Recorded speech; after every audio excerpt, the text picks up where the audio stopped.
Mon métier de rêve. Ces capsules ont été réalisées en collaboration avec le Conseil scolaire Centre-Nord, financé par le Fonds de développement économique francophone de l'Ouest canadien, en partenariat avec le Centre de développement économique de l'Alberta.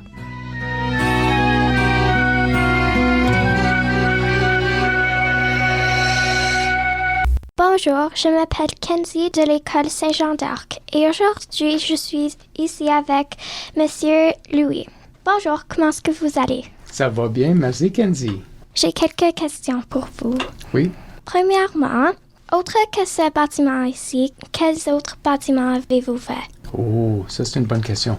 Donc, j'ai été architecte avec plusieurs compagnies, mais le plus remarquable que toi tu vas reconnaître peut-être à Edmonton, ça serait IKEA à South Common, et IKEA à Calgary et IKEA à Winnipeg. Alors, j'étais avec une compagnie et c'était nos clients, alors j'ai travaillé sur ces projets. Du début à la fin. Et il y a des écoles que j'ai fait des rénovations. À Maurice-la-Vallée, il y a des blocs appartements qu'on demeure dedans, les gens demeurent dedans, que j'ai fait les dessins, j'ai dessiné, j'ai fait le design pour. Au côté nord, au côté sud, un peu ici et là à Edmonton. Mais c'est des édifices que j'ai participé et travaillé sur. C'est quoi les plus grands défis quand vous faisiez vos bâtiments? Les plus grands défis quand on fait les bâtiments? Well, ça, c'est des bonnes questions parce que des fois, il y a des projets ils prennent plus de temps à passer à travers des villes pour avoir les permis. Alors, on doit avoir la permission de la ville pour qu'est-ce qu'on construit à la fin avec les contracteurs, ceux qui les bâtissent. Nous, on fait le design, on fait les dessins. Alors, des fois, ça prend du temps à passer parce qu'eux, ils veulent certaines choses qu'on n'avait des fois pas prévues. Alors, c'est comme ça. On essaye de faire ça en après ou durant le processus, en design. OK, avez-vous des questions pour moi? Si j'ai des questions, oui. Qu'est-ce qui t'a inspiré de penser à devenir un architecte un jour? Alors, un jour, pour un travail de l'école, on devait se déguiser comme notre métier de rêve. Je voulais être ingénieure, puis mon père est venu de son travail avec des blueprints. Puis à ce moment-là, je savais que je voulais être un architecte. Ah oui, tu as regardé les dessins, puis c'était inspirant, c'était intéressant, hein? Surtout les beaux renderings, les beaux dessins qu'on fait en couleur, hein? Dans notre métier, c'est vraiment... Oui, c'est quelque chose. Ça, les gens aiment beaucoup cette partie-là quand ils voient l'architecture, l'édifice complète en avance.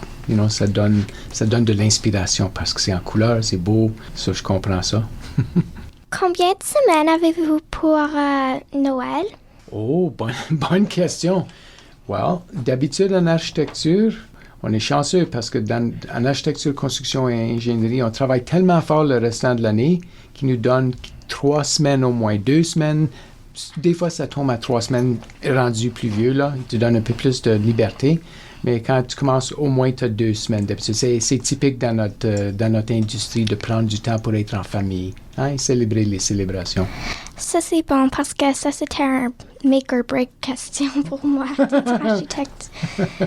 Oh, ça, c'est une bonne question. C'est quoi ta partie préférée d'être architecte? Ma partie préférée d'être architecte, c'est de savoir que en travaillant en groupe, parce que l'architecture, c'est vraiment un effort avec beaucoup de gens qui mettent un effort. Le client, les gens qui viennent avec l'argent qui veulent faire un édifice, les ingénieurs qu'on travaille avec, même les gens de la ville ou n'importe qui a un effet sur les projets. L'architecte est responsable de tout mettre ça ensemble, prendre toutes les différentes idées, différents points de vue, et on doit tout mettre ça ensemble pour donner à la fin de la journée un édifice qui reflète toutes ses opinions, ses idées. Alors, la plus grande valeur que moi je me sois, c'est quand je sais que j'ai réussi à faire ça avec des groupes divers où ils ont des différentes idées. En conflit, des fois aussi, c'est pas toujours que ça se met bien ensemble. Alors, il faut être un peu juriste en même temps. C'est ça qui est plaisant. Et voilà l'édifice à la fin de la journée.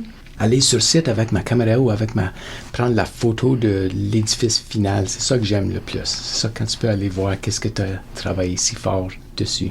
C'est ça. Avez-vous des regrets de vos bâtiments, des fois? Ah, des regrets sur les bâtiments. Ça, c'est intéressant. J'ai jamais pas trop pensé. En architecture, ça va assez vite d'un projet à l'autre. Alors, on aime toujours retourner et regarder si ça a bien tourné après plusieurs années. Oui, des fois, il y a des détails que tu dis, j'aurais aimé mieux faire là. J'aurais fait un peu différent. Alors, des fois, j'ai quelques petits regrets, mais à la fin de la journée, je pense que non, parce que ils réussissent assez bien à la mesure à la fin. Ouais. Est-ce que je peux te demander une question? Peut-être tu l'as déjà dit. Tu me l'as dit un petit peu.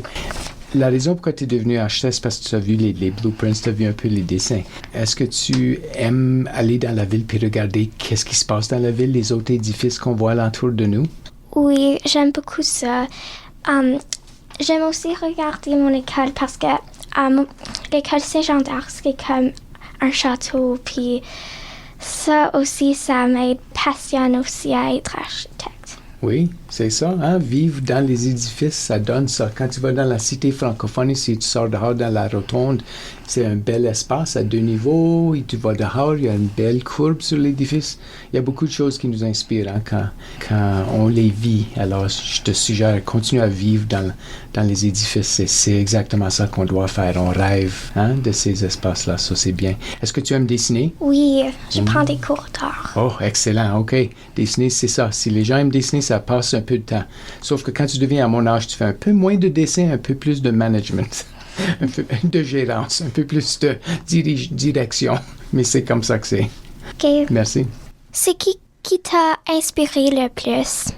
Wow, ça c'est une bonne question, Kenzie, parce que vraiment, il fallait que j'y pense, mais mes parents m'ont beaucoup inspiré, comme tu l'as mentionné auparavant. Mes parents, ils sont venus dans une génération, ils ont beaucoup des bonnes habitudes et des bonnes choses à nous montrer en exemple. Alors, et si c'était pas pour mes parents, ça aurait été plus difficile d'un point de vue d'argent pour aller à l'université, parce que ça coûte de l'argent. J'avais des libertés pour aller, moi, au centre-ville, sur l'autobus, regarder les édifices sous construction. Alors, j'avais pas à faire le nettoyage à la maison. J'ai eu un peu de liberté pour aller au centre-ville. Ça, c'est ces choses-là que mes parents m'ont laissé la bonne fortune d'être capable de faire. Alors, non, c'est une bonne question. Ça va de génération en génération. Nous, on vous inspire, c'est à vous après. So, oui, bonne question. Ça, c'était pas mal toutes mes questions que j'avais.